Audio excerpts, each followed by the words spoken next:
Now at 11, two teens are locked up in Dayton tonight, accused in a crime spree that left 3 people dead and 2 others hurt in Columbus. Good evening, I'm Megan O'Rourke. Holly Samuels has been gathering information for you all night. She's live with new video you'll see only on 2. Well, Megan, right now, one of those suspects is in the Montgomery County Jail. The other, a 17-year-old, is over here in the Juvenile Detention Center. Our camera was the only camera here at Dayton Police Headquarters downtown at about 6 o'clock tonight. That's when Dayton Police walked those 2 out of the Dayton Police Station.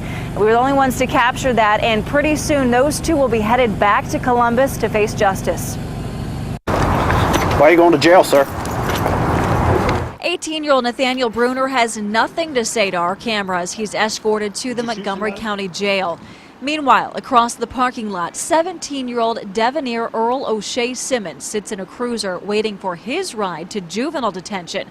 Police say this pair's run from the law ended just after 9 o'clock Saturday morning when Dayton police surrounded a car outside this house on Rowe Avenue. We got lucky enough to find the car parked behind the house.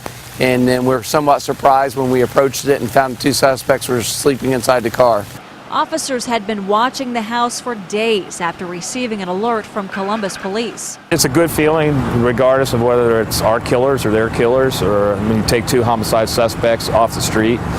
The search for these 2 started more than a week ago, and police say a double homicide set off a deadly crime spree. It started July 21st with a shooting on Lily Avenue in Columbus. 1 person died at the scene, another was left in critical condition. Then, 3 days later, a man was shot dead at his carryout business on Livingston Avenue in Columbus. And Thursday, police say Brunner and Simmons shot and killed a man named Lamont Frazier on a Columbus sidewalk. Officers believe the suspects knew Frazier. At some point, the Ohio State Highway Patrol confirms that a trooper picked up the suspects somewhere along I-70 and dropped them off at the Madison County Travel America Center on Route 42 just west of Columbus. That's where investigators believe they committed their final crime, shooting a driver in the head at the gas pumps during a carjacking. That person is now in critical condition. Well, I talked with Columbus detectives tonight. I asked them what's next in this case. They say probably Monday those 2 will be headed back to Columbus.